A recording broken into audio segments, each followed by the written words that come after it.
video, I'm going to show you how to make acrylic bows, and I will be making these earrings that I'm wearing, but this is just a video that really goes into the basics of making bows with acrylic.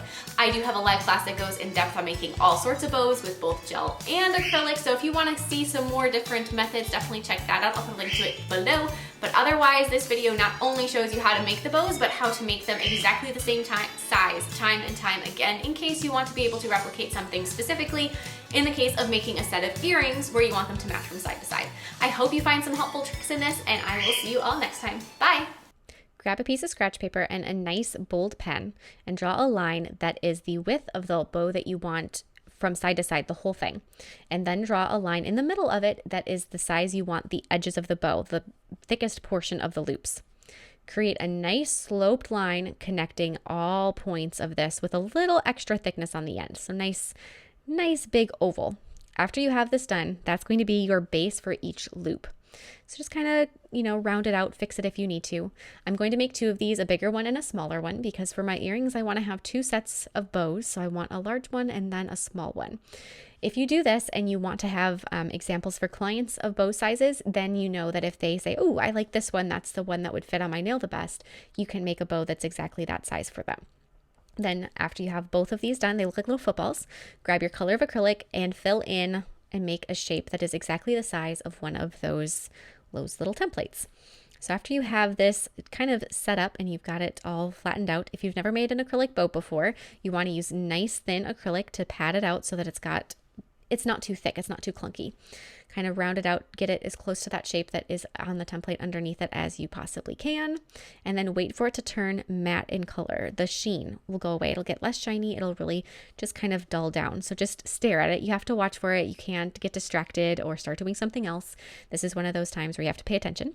Then slide your brush underneath one side and start lifting it up. If it seems like it's a little too floppy, wait another few seconds and then try again. Slide your brush underneath it again, pull it up, and then fold it over. You are going to pull it up farther than the halfway point, just a little bit, and then you're going to keep the middle of it nice and open and create that nice loop. Leave that there and then repeat the process and make the other half of your bow. Or in the case of where you're making a set of these, you're going to make 4 total pieces. Double check your bow. At this point, you should have a very big opening at the crease of it. So if you lift your nail form backing up on the side, you'll have a beautiful loop-de-loop for the bow. Move your nail form backing to a different section over the template and repeat the process and make a second piece.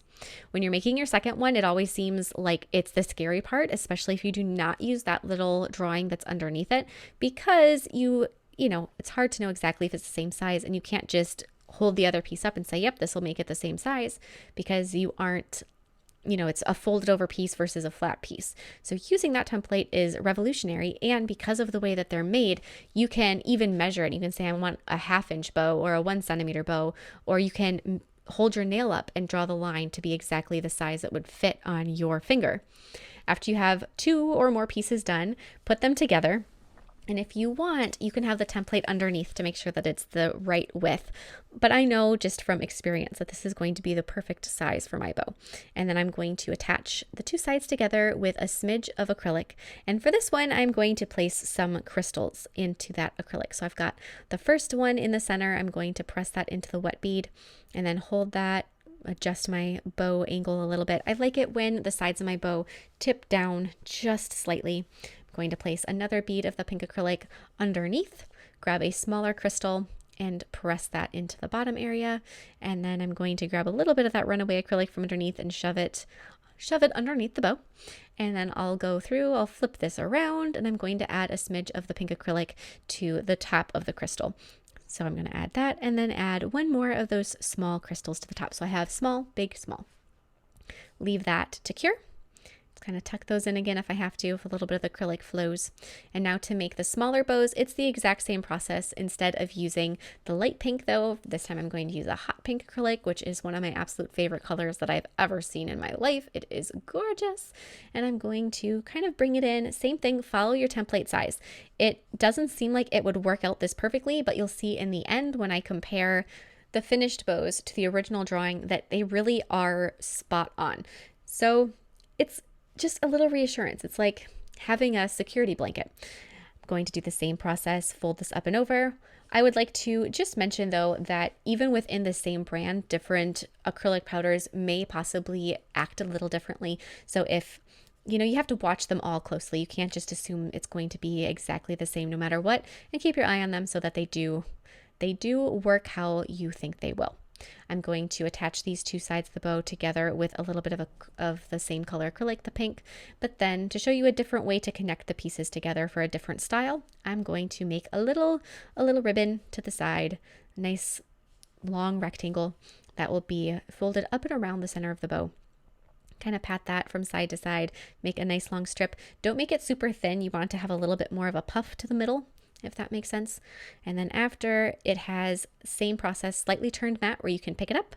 Go ahead and pick it up. I always like to test things where I think it might possibly be done and just see, and then put that right in the center and then tuck in the sides.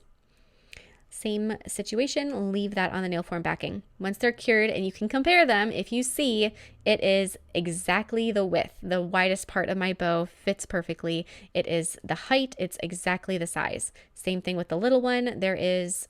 It's so reassuring. Now, if you want to see how I made them into the earrings, I'm going to take a piece of very fine jewelry wire and I'm going to bend it in a nice S shape and then place down a piece of very fine chain and then give that a twist. So I'm going to basically stick that little bit of chain into the wire and then hold it in place. After I have that twisted, I'm going to start it with the tools. I'm going to use my fingers so I can twist it all the way down to the wire so it doesn't really move at all. And then I'm going to flip it around and I'm going to repeat the process on the other side. So I have this wire base in between two sections of chain. I'm going to snip off that little bit of extra wire and then take my curved tool, make the loop on the other side. And then I'm going to add my next piece of wire or my next piece of chain on the end of the wire.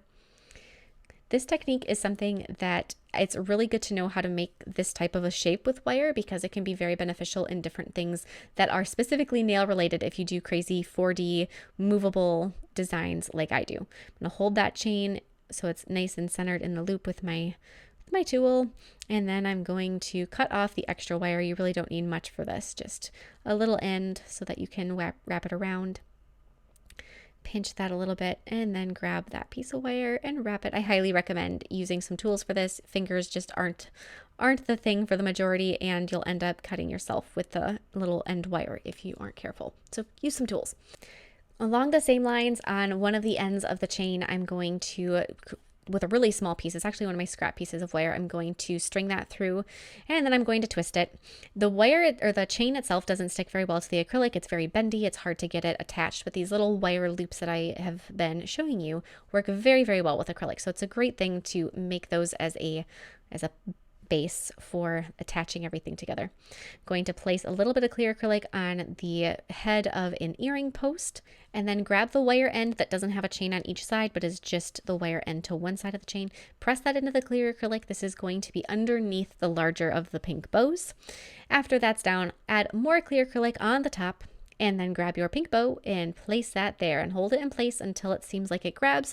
I'm using a fast setting acrylic, so it seems like it doesn't take very long at all, and that really will hold on well. After it is secured, feels like it, go ahead and on the back of it, take some more clear acrylic and go up and over the earring post slightly. You're creating little prongs so that the bow does not pop off easily.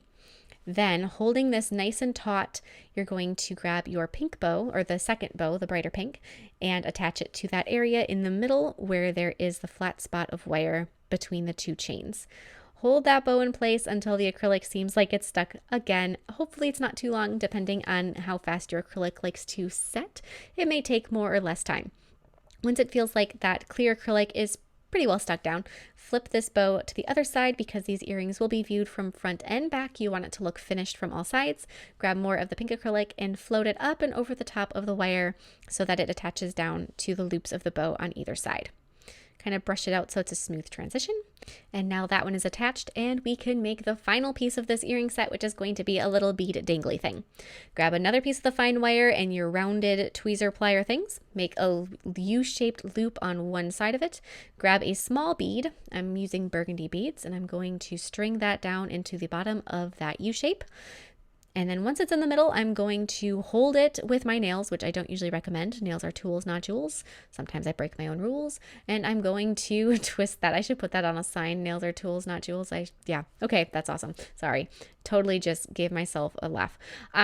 Twist that so the bead is nice and snug. I'm going to cut off the extra wire and then pinch that down so that it is not sticking out on the side at all. Grab a larger bead. This one is a teardrop shape. See how that is right now. Grab that larger bead. And then I'm going to string that down onto the wire. It should go up and over the whole wire twist. And I'm going to bend this over. This is the part that gets a little bit hinky. I'm going to bend that over so that it's a nice loop shape again. And I'm going to hold that end, which is still too long. I'm going to cut off more of the wire. Hold that end and I'm going to shove it down into the bead opening, so it's not visible, so that both ends of the wire are inside that teardrop shape.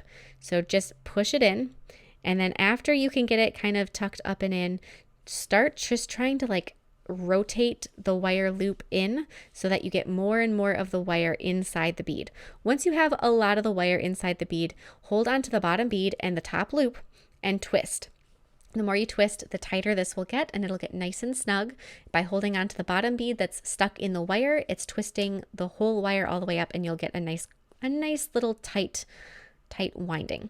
Once it is all secured, it's all attached, then you're going to want to take that and you're going to attach it to the bottom of the earring.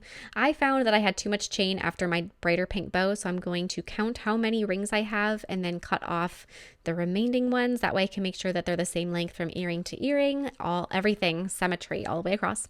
And then grab a jump loop, just a little metal ring, and string it through the very bottom loop of the chain. And then grab my little bead contraption and string that also onto that loop. Close it. You want to open things from left to right, not like open wider, but just kind of give that a little close. And that's it. These are so pretty. I've worn them so many times because they're so lightweight and so comfortable. If you want to, you can do any other final painting on them. The last thing that I really felt I needed or wanted to do was apply some gel sealer over the top of the bright pink bow, because I figured everything else had some shine to it. There's the crystals in the top bow, and then the beads are very shiny. I figured this middle bow needed a shine element, but that's optional. And that's it. Aren't they gorgeous? Oh, I'm so excited. I hope that this little tip and trick on bows is helpful for you. Like I said in the intro, if you want to know more in-depth detail on various types of bows, how to make them with gel and acrylic and multiple techniques, I will put a link to that live class in the description box below. It is a good one. If you have any questions, don't hesitate to ask, and I will see you all next time. Bye.